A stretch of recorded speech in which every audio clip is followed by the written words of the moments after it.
स्वागत। आज हम रोंडा बर्न की बहुत मशहूर किताब द सीक्रेट की एक समीक्षा पर बात करने वाले हैं। जी हाँ, ये किताब लॉ ऑफ अट्रैक्शन यानी आकर्षण के नियम पर आधारित है और काफी चर्चा में रही है। बिल्कुल। तो आज हम इस समीक्षा के जरिए समझेंगे कि इसके मुख्य विचार क्या हैं, क्या अच्छी बातें हैं और खैर इस पर आपत्तियां क्या उठाई गई हैं। सही। तो चलिए शुरू करते हैं। ये किताब असल में एक बहुत बड़े विचार पर टिकी है। कौन सा विचार? कि हमारे विचार हकीकत बन सकते हैं। अच्छा, मतलब हमारी सोच से हमारी सेहत, पैसा, रिश्ते, सब कुछ। हाँ, सब कुछ प्रभावित होता है, ऐसा किताब का मानना है। सुनने में तो ये बहुत शक्तिशाली लगता है। हाँ। तो ये काम कैसे करता है? इस समीक्षा के अनुसार कोई खास तरीका बताया गया है? हाँ, वो समीक्षा बताती है कि ये 3 कदमों वाले प्रोसेस पर आधारित है। 3 कदम। पहला है मांगो, मतलब यूनिवर्स को, ब्रह्मांड को साफ साफ बताना कि आपको क्या चाहिए। बिल्कुल स्पष्ट। ठीक है, मांगो। दूसरा है विश्वास करो। ये थोड़ा गहरा है, सिर्फ सोचना नहीं बल्कि महसूस करना और ऐसे जीना जैसे वो चीज आपको मिल ही चुकी है। ओह, मतलब सिर्फ इच्छा नहीं बल्कि यकीन। बिल्कुल, पूरा यकीन। और तीसरा कदम है प्राप्त करो। प्राप्त करो। हाँ, यानी उस इच्छा के पूरे होने की जो खुशी है, जो भावनाएं हैं, उन्हें महसूस करना, अपनी ऊर्जा को, अपनी वाइब्रेशन को उसके जैसा बना लेना। ये विश्वास करो वाला हिस्सा वाकई दिलचस्प है कि उसे सच मानकर जीना। ये तो एक बड़ा मानसिक बदलाव हुआ है। हाँ, है तो। और समीक्षा में आकर्षण के नियम को कैसे समझाया गया है, ये चुंबक वाली बात। हाँ, इसे एक तरह की चुंबकीय शक्ति की तरह बताया गया है। अच्छा। कि हमारे विचार, खासकर वो जिन पर हम लगातार ध्यान देते हैं और जिन पर यकीन करते हैं, वो वैसी ही चीजों और हालातों को अपनी ओर खींचते हैं जैसे चुंबक लोहे को खींचता है। तो सकारात्मक सोच बराबर सकारात्मक नतीजे। नकारात्मक सोच, खैर आप समझ गए, आप एक तरह के चलते फिरते चुंबक बन जाते हैं, ऐसा कहा गया है। और इसमें विजुअलाइजेशन यानी मन में कल्पना करने की भी बात है शायद। जी हाँ, वो एक अहम तकनीक है, विजुअलाइजेशन। कैसे काम करती है? अपने सपनों के जीवन को, अपनी इच्छाओं को पूरी डिटेल में मन ही मन देखना। अच्छा, जैसे कोई फिल्म चल रही हो। हाँ, कुछ वैसा ही। समीक्षा के मुताबिक ये हमारे दिमाग और हमारी भावनाओं को उस लक्ष्य के लिए तैयार करता है, एक तरह से उसे पाने का मानसिक अभ्यास करवाता है। दिलचस्प। इसके साथ ही मैंने सुना है आभार यानी कृतज्ञता जताने पर भी काफी जोर है ना? बहुत ज्यादा। रोजाना उन चीजों के लिए शुक्रगुजार होना जो हमारे पास है, छोटी से छोटी चीज के लिए भी। कोई खास तरीका बताया समीक्षा में? हाँ, समीक्षा में रोज सुबह ऐसी 10 बातें लिखने का सुझाव दिया गया है जिनके लिए हम आभारी हैं। रोज सुबह 10 बातें?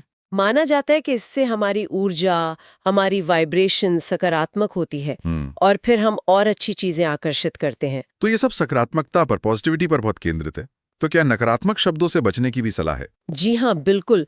जैसे मैं नहीं कर सकता या ये बहुत मुश्किल है, इस तरह के वाक्य। क्यों? किताब का मानना है कि ये वाक्य हमारी हकीकत बन सकते हैं। हाँ। इसलिए अपनी सोच और अपने शब्दों को लेकर बहुत सावधान, बहुत सजग रहने की बात कही गई है। ये सब असल में ऊर्जा और फ्रीक्वेंसी के सिद्धांत से जुड़ा है। ऊर्जा और फ्रीक्वेंसी। हाँ, कि हम सब ऊर्जा हैं।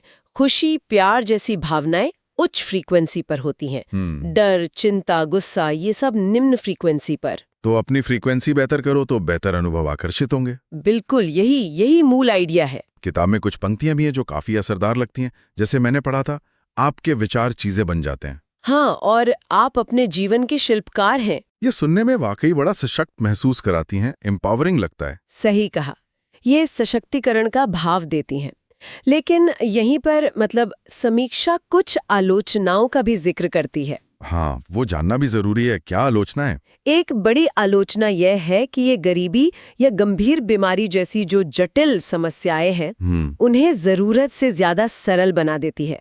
ऐसा लगता है कि बस सोच बदलने से सब ठीक हो जाएगा, जो शायद हमेशा सच नहीं होता। बाहरी हालात भी तो होते हैं। बिल्कुल, यही सवाल उठता है कि क्या सिर्फ सोच बदलने से बाहरी हालात हमेशा बदल सकते हैं? और क्या इसका कोई ठोस वैज्ञानिक आधार है? समीक्षा यही बताती है कि आलोचक इसी बात पर सवाल उठाते हैं कि इसका कोई मजबूत वैज्ञानिक प्रमाण नहीं दिया गया है। अच्छा। और एक और गंभीर चिंता है, वो क्या? कि ये सिद्धांत कहीं ना कहीं उन लोगों पर दोष डाल सकता है जिनके साथ कुछ बुरा हुआ हो। मतलब ये अंश कर सकता है कि शायद उनकी नकारात्मक सोच ही उनकी मुश्किलों का कारण है, ठीक। जो कि बहुत हाँ संवेदनशील मुद्दा है। हाँ, ये तो वाकई एक सोचने वाली बात है। विक्टिम ब्लेमिंग जैसा लग सकता है। हाँ, कुछ हद तक। लेकिन दूसरी तरफ समीक्षा इसके फायदों को भी मानती है। क्या कुछ सकारात्मक पहलू भी हैं? बिल्कुल। समीक्षा कहती है कि ये किताब मानसिकता बदलने में मदद कर सकती है, लक्ष्य तय करने में, अच्छा। और अब खुद को लाचार समझने की सोच, जिसे विक्टिम मेंटालिटी कहते हैं, उससे बाहर निकालकर अपने जीवन की जिम्मेदारी लेने वाली सोच, यानी क्रिएटर मेंटालिटी, अपनाने में मदद कर सकती है। इसकी भाषा काफी सरल है और जो लोग बहुत ज्यादा नकारात्मकता में फंसे हुए महसूस कर रहे हैं, उनके लिए ये एक नई उम्मीद जगा सकती है। तो सेल्फ हेल्प की दुनिया में एक शुरुआत के तौर पर अच्छी है? हाँ, इसे सेल्फ हेल्प और आकर्षण के नियम की दुनिया में एक अच्छी शुरुआत माना गया है, खासकर नए लोगों के लिए। तो कुल मिला के इस समीक्षा का निचोड़ क्या निकलता है? क्या रेटिंग दी इसे? समीक्षा इसे 10 में से 8.5 अंक देती है। 8.5? ये तो काफी अच्छा स्कोर है। हाँ, लेकिन साथ में ये साफ करती है कि ये कोई जादू की छड़ी नहीं है। मतलब सिर्फ सोचने से काम नहीं चलेगा? बिल्कुल नहीं। अगर इस किताब में बताई गई मानसिकता को असल जिंदगी में मेहनत, अनुशासन और कृतज्ञता के साथ नहीं जोड़ा गया, तो शायद कुछ खास बदलाव ना आए। ये सोच, कर्म और आभार का एक मिला-जुला प्रयास है। तीनों जरूरी हैं।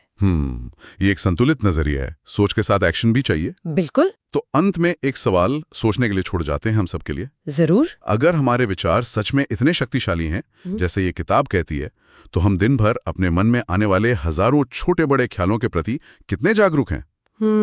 ये गहरा सवाल है। कहीं अनजाने में हम वही तो अपनी ओर नहीं खींच रहे जो हमें असल में चाहिए ही नहीं? इस पर सोचने की